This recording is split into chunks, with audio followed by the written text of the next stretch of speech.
Humans are putting increasing pressure on the planet at the same time that we need nature's life support systems more than ever. We need forests and wetlands to clean our water. We need bees to pollinate our crops. And we need coastal habitats to protect us from storms. So we need information about how nature benefits people if we're going to confront some of these global challenges. And we need it in this increasingly globalized world at a global extent.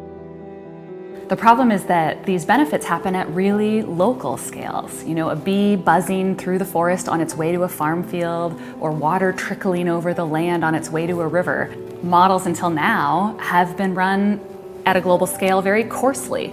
So we're looking at much finer scale information. And by using that finer scale information, we can represent the processes really at play at a global extent that is the relevant scale we need for policy. Now, thanks to rapid advances in satellite data availability and computer processing capabilities, we're able to put together wall-to-wall, comprehensive, integrated maps of ecosystem services at this fine scale, but at the global extent. We looked at where nature contributes the most to people currently and where people need that nature the most.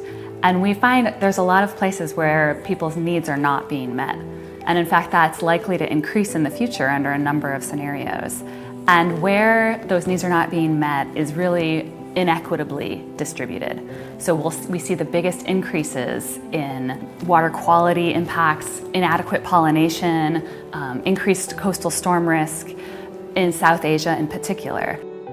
Going forward, the information that we're getting from satellites to feed into these models is only going to improve. Policymakers will be able to use this kind of information, whether they're targeting conservation or restoration of nature, to really promote the connections between nature and people in enhancing human well-being.